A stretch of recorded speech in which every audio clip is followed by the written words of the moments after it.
নববর্ষের শুভেচ্ছা ও ভালোবাসা। সবাইকে নববর্ষের শুভেচ্ছা জানাবো। আঙ্কেলের কথা মনে পড়লো, কারণ আঙ্কেল আমার খুব প্রিয় ছিল। মা আমার কানাডাতে, মাকে ছাড়া জীবনে প্রথম বৈশাখী আয়োজন।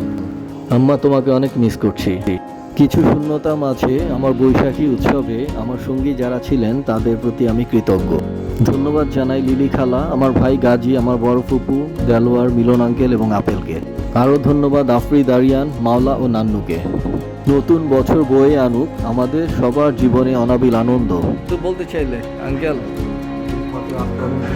গাজী ভাইয়াকে ধন্যবাদ। আমার ভাই আমাকে আজকে একটা ইলিশ মাছ উপহার দিয়েছিল, সেই ইলিশের ভাজা আজকে অনেক বেশি বলে সেটাই, এর জন্য অনেক ধন্যবাদ।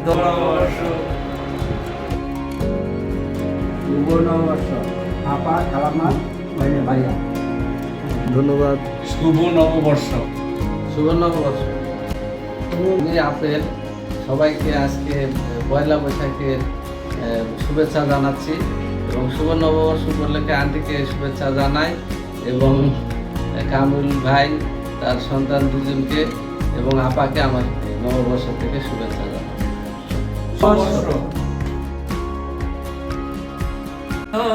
কে আমার স্মরণ করে কে আইসা দাঁড়াইছে গো আমার দুয়ারে, চাঁদনি পয়সরে কে আমার স্মরণ করে কে আইসা দাঁড়াইছে গো আমার দুয়ারে। তাহার চিনি নাই আমি, সে আমার চিনে, চাঁদনি পয়সরে কে আমার স্মরণ করে কে আইসা দাঁড়াইছে গো আমার দুয়ারে।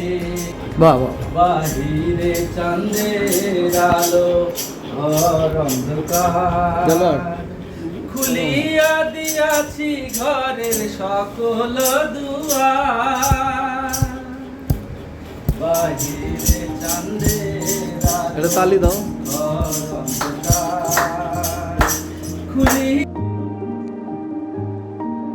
খালা, অসংখ্য ধন্যবাদ, তুমি আসছো আমার সাথে আজকে বৈশাখের উৎসব পালন করতে। অনেক ধন্যবাদ, তুমি আজকে অনেক কিছু নিয়ে আসছো। আমার আশা কিছু একটাই, কেন শাফি আমার বোনের ছেলে। না, তোমার বোন আছে, বিদেশে আছে। হ্যাঁ, বিদেশে আছে, আলহামদুলিল্লাহ। কিন্তু সেই অভাবটা একটু পূরণ হলো, ভালো হলো। সেই কারণে আমি আসছি। শুভ নববর্ষ খালা তোমাকে। নববর্ষ, সবাইকে নববর্ষের শুভেচ্ছা জানাবো। আপেল, ওয়ালাইকুম আসসালাম। আপেল, আজকে আপনার কেমন লাগলো আমাদের? আমার খুব ভালো লাগছে। আন্টি বাসায় নাই, আন্টি হচ্ছে কানাডাতে আছে। এই জন্য আমি আজকে পয়লা বৈশাখে এসে খুব ভালো লাগলো। স্বামী ভাইকে সময় দিলাম এবং আঙ্কেলের কথা মনে পড়লো, কারণ আঙ্কেল আমার খুব প্রিয় ছিল। আঙ্কেলের বিদায় আত্মা মাঠ করে আল্লাহ তাকে বেহেশতে নসিব করুন। Thank you.